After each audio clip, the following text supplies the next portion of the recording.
दी जान से मुझे याद आ गया 2016 में हमने आजमगढ़ के ITI मैदान में 3 जुलाई को बहुजन महासम्मेलन रखा था। तब मैं सामाजिक कार्यकर्ता की हैसियत से थी, बहनी तब मैं पार्टी में नहीं थी। उस समय अचानक से इतना तेज बारिश होने लगी कि औरतों ने कहा मैडम जी एकदम टेंशन न करा, कार्यक्रम पूरा हम खड़ा होकर सुन जाए भीजल जाए लेकिन कार्यक्रम सफल हुई।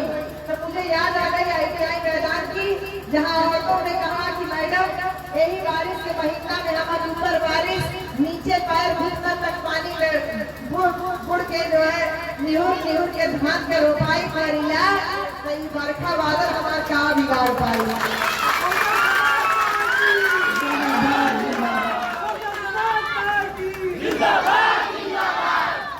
तो ये हौसला, ये जज्बा जो अपनी बहुजन समाज पार्टी की मुखिया बहन कुमारी मायावती जी के लिए आप लोग दिखाए हो, इसी हौसले से विरोधी पस्त है, इसी हौसले से विरोधी पस्त है। इकलौता विधायक रसना से जीत के आपने भेजा है, इसके लिए रसना की जनता को धन्यवाद भी करती हूँ, बारम्बार धन्यवाद करती हूँ। इकलौता विधायक रसना विधानसभा से गया है और आज बारिश में आप लोग जिस प्रकार से डटे हुए हैं, मैं उम्मीद करती हूँ कि 2027 में इस इकलौती क्रांति जो रसना से शुरू हुई है, ये 403 विधानसभाओं पे जमीन दिखाई देगी।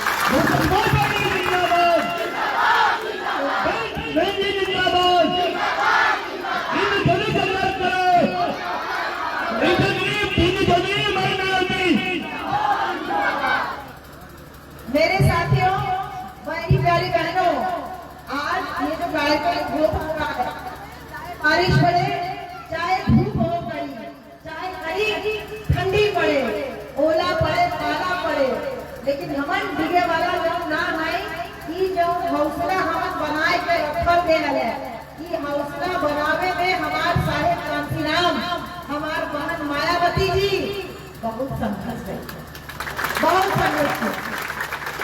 अब थोड़ा ताली पे कंट्रोल रखोगे तो मेरी बात समझ में आएगी। प्यारे बच्चों, मेरे प्यारे नन्हे बच्चों, नन्हे मुन्ने बच्चों, इतने सुंदर बच्चों, इतने क्यूट मेरे बच्चों, ये बात जो मैं कह रही हूँ ये आप ही लोगों के लिए है।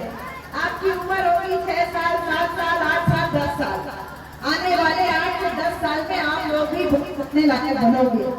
तो मेरे प्यारे बच्चों, आपको आज से ही ये सिखाया जा रहा है, ये ट्रेनिंग का ही हिस्सा है कि मेरे बच्चों, आज तो हमारे पास यहाँ कारपेट बिछी हुई है कि इस बारिश में हम कारपेट पे बैठे हुए हैं, लेकिन जब का हम कांशीराम और बहन कुमारी मायावती जी ने संघर्ष करना शुरू किया था, तब ना हमारे लोगों के पास टेंट हुआ करता था, ना बिछाने के लिए मैट हुआ करता था।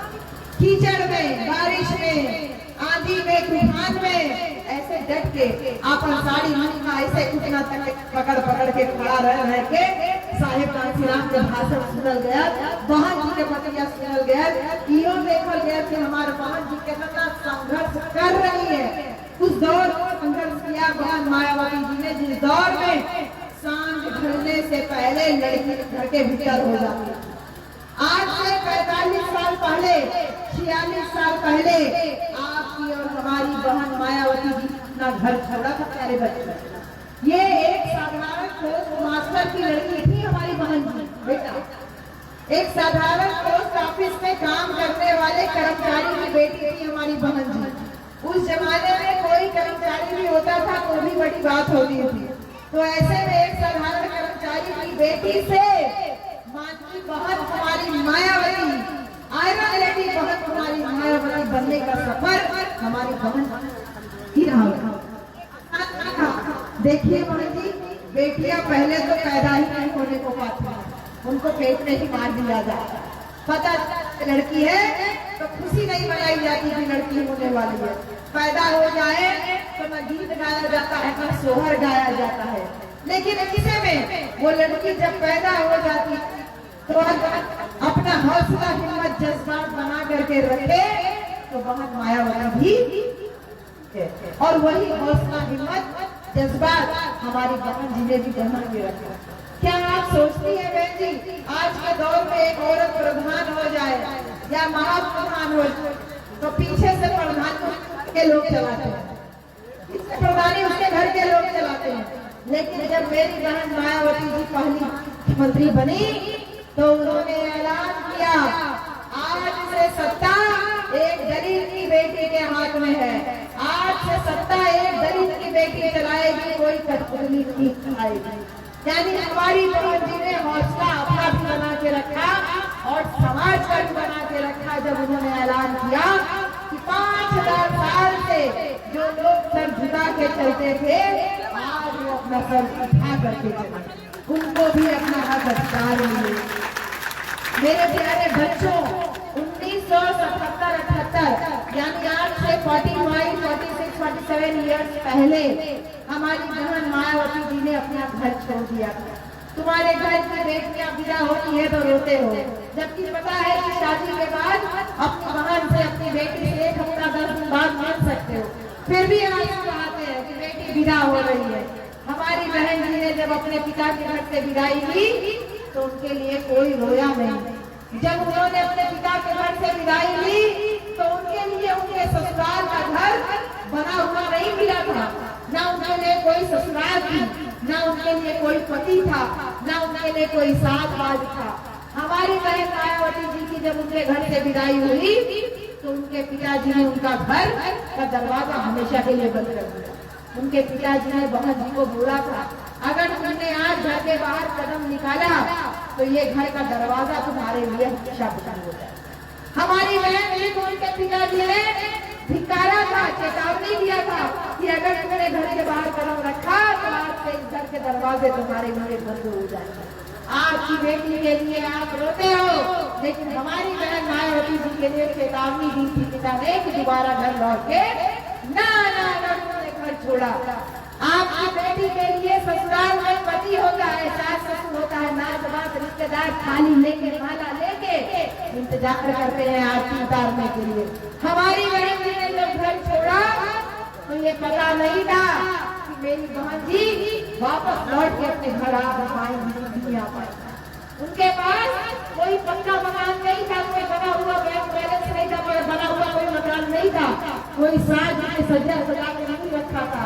हमारी बहन जी ने कांटों वाला रास्ता चुना आपके लिए।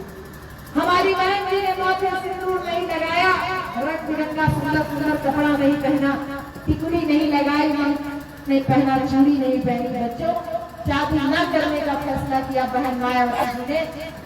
समाज के लिए सुंदर सुंदर नन्हे मुन्ने प्यारे प्यारे जो बच्चे हैं और इनके तो बदमाश माँ बाप हैं, इनके चेहरे की मुस्कान बंद कर। मैं बदमाश माँ बाप इसलिए बोल रही हूँ प्यारे बच्चों कि अपना परिवार पालना बहुत आसान होता है।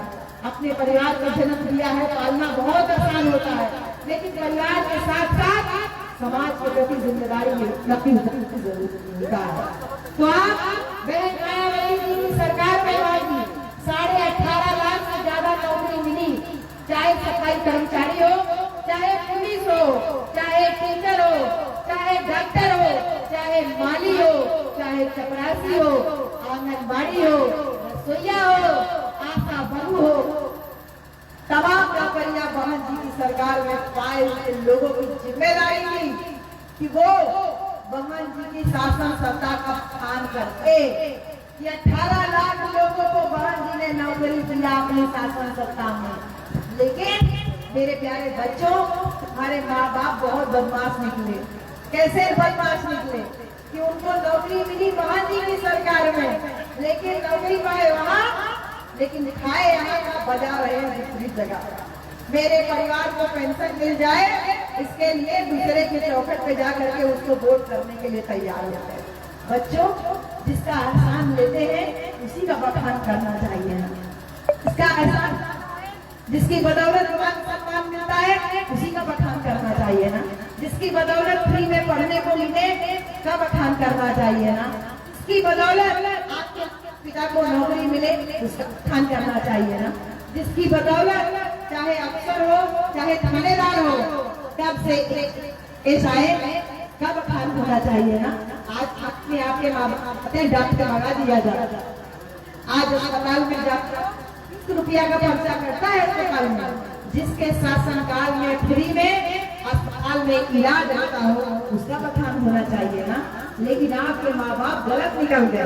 आपके माँ बाप 12-13 साल शासन सत्ता नहीं रही तो 12-13 साल में लोगों के जो भ्रम फैलाए गए चारों तरफ, बहन जी तो पढ़े नहीं करो, बहन जी तो डोल ना पाओ, ऐसी उल्टी पुल्टी बातें बहन को दिखाई नहीं, ऐसी उल्टी पुल्टे वाली बातें आप में वीडियो के माध्यम से, लोगों के माध्यम से प्रचारित किया गया और आपने उसी को सच मान दिया। ये आपकी जिम्मेदारी थी। जरा वो गौर सोच के देखो कि जब तथाकथित ऊंची जाति के दरवाजे के सामने से निकलते थे तो जूता चप्पल हाथ में ले लेते थे। वो दौर देखिए बहन जी, गलत बात नहीं तो बताइए। वो दौर भी रहा कि कौनो तथाकथित ऊंची जाति का व्यक्ति हमारे घर के सामने समय लगता था तो हम अपनी खटिया कुर्सी छोड़ के खड़े हो जाते। लेकिन आज हमारा बच्चा कहता है अरे होई बड़ मनई अपन घर के होई, हम अपन कुर्सी छोड़ के काहे खड़ा है, होई बड़ मनई अपन घर के होई, हम अपन खटिया छोड़ के काहे खड़ा हो। ई जौन हौसला मिला ना, ई जौन सम्मान के भावना जागृत हुई, ये संविधान के बाद किसी की वजह से जागृत हुई तो बहुजन समाज पार्टी तुम्हारी मायावती और